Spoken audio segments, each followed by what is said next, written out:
ಶುಭೋದಯ.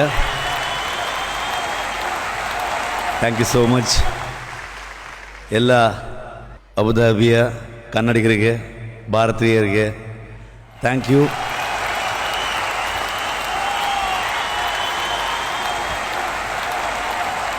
ಖಂಡಿತವಾಗಲೂ ಕಾಂತಾರಕ್ಕೆ ಏನೇ ಪ್ರಶಸ್ತಿಗಳು ಬಂದರೂ, ಯಾವ ಹಂತಕ್ಕೆ ಅದು ಹೋದರೂ ಕೂಡ ಆ ದೈವಕ್ಕೆ ಸೇರುತ್ತೆ. ಖಂಡಿತವಾಗ್ಲೂ ನನಗಂತೂ ಅಲ್ಲ, ಕನ್ನಡ ಜನತೆಗೆ ಸೇರುತ್ತೆ, ಆ ಇಡೀ ಸಮುದಾಯಕ್ಕೆ ಸೇರುತ್ತೆ, ನನ್ನ ಇಡೀ ತಂಡಕ್ಕೆ ಸೇರುತ್ತೆ ಅಂತ ಹೇಳೋಕ್ಕೆ ಇಷ್ಟಪಡ್ತೀನಿ. ನಾನು ಭಾಳ ನಿಜ. ಪ್ರತಿ ಸಲನೂ ಅರ್ಪಿಸ್ತಾನೆ ಬಂದಿದ್ದೀನಿ. ಆ ಮನುಷ್ಯನ ಹೆಸರು ನಾನು ಬಿಡೋಕ್ಕಾಗಲ್ಲ. ಅಪ್ಪು ಸರ್, ಪುನೀತ್ ರಾಜ್ಕುಮಾರ್ ಅವರು ದೊಡ್ಡ ಇನ್ಸ್ಪಿರೇಷನ್ ಅವರು. ಹಾಗಾಗಿ ಬಂದ ದಾರಿಯನ್ನು ಯಾವತ್ತೂ ನಾವು ಮರಿಬಾರ್ದು.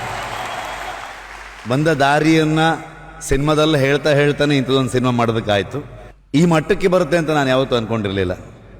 ನಾನೊಂದು ಕಾಲೇಜ್ ಮುಗಿದು ಒಂದು 21 ವರ್ಷ ಇದ್ದಾಗ ಫಿಲ್ಮ್ ಇಂಡಸ್ಟ್ರಿಗೆ ಬಂದೆ ನಾನು 2004ರಲ್ಲಿ. ಇನ್ನೊಂದು 2 ತಿಂಗಳಾದರೆ 20 ವರ್ಷ ಆಗುತ್ತೆ. ಸೊ ಬರಬೇಕಾದ್ರೆ ಹೀರೋ ಆಗ್ತೀನಿ ಹಾಗೆಲ್ಲ ಒಂದು ಸ್ವಲ್ಪ ಇತ್ತು. ಬೇರೆಯವ್ರ ಹತ್ರ ಹೇಳ್ತಿರಲಿಲ್ಲ, ನಾಚಿಕೆ ಆಗ್ತಿತ್ತು. ನೀನು ನೋಡಿದ್ರೆ ಏನೋ ಹೀರೋ ಆಗ್ತೀಯ ಅಂತ ಹೇಳ್ತಾರಂತೆ. ಬಟ್ 16 ವರ್ಷ ತೊಗೊಳ್ತು. ನಾನು 36 ಇದ್ದಾಗ ನನಗೆ ಲೀಡ್ ಆ್ಯಕ್ಟ್ರಾಗಿ ಆ್ಯಕ್ಟ್ ಮಾಡೋಂಥ ಅಪಾರ್ಚುನಿಟಿ ಸಿಕ್ತು ಬೆಲ್ ಬಾಟಮಲ್ಲಿ. ಸೊ ಪ್ಯಾರಲಲ್ಲಿ ಡೈರೆಕ್ಷನ್ ಮಾಡಿಕೊಂಡು ಆ್ಯಕ್ಟ್ ಮಾಡಿಕೊಂಡು ಬರ್ತಾನೆ ಇದ್ದೆ.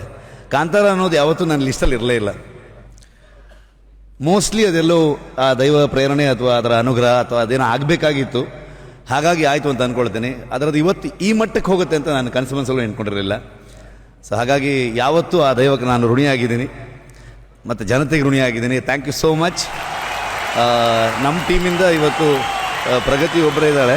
ಸೊ ಇಡೀ ಟೀಮ್ ಅವ್ರು ಹೇಳ್ತಾ ಪ್ರಗತಿಗೂ ಥ್ಯಾಂಕ್ಸ್ ಹೇಳ್ತೀನಿ. ಯಾಕಂದರೆ ನಾನು ಈ ಕ್ಯಾರೆಕ್ಟರ್ ಮಾಡೋದು ಬೇಡ, ಬರೀ ಡೈರೆಕ್ಷನ್ ಮಾಡೋಣ ಅಂತ ಇದ್ದೆ. ನಾನು ತುಂಬ ಫೋರ್ಸ್ ಮಾಡಿ ನೀನೆಲ್ಲ ಈ ಕ್ಯಾರೆಕ್ಟರ್ ಮಾಡಲೇಬೇಕಂತ ಹೇಳಿದ್ದು ಪ್ರಗತಿ. ಹಾಗಾಗಿ ಅಂಥ ಪರ್ಫಾರ್ಮೆನ್ಸಿಗೆ ಆ್ಯಕ್ಟಿಂಗ್ ಕೂಡ ಇವತ್ತು ಪ್ರಶಸ್ತಿ ಬಂದಿದೆ. ಸೊ ಅದರಲ್ಲಿ ಶೇರ್ ಒಳಗೂ ಇದೆ ಅಂತ. Thank you.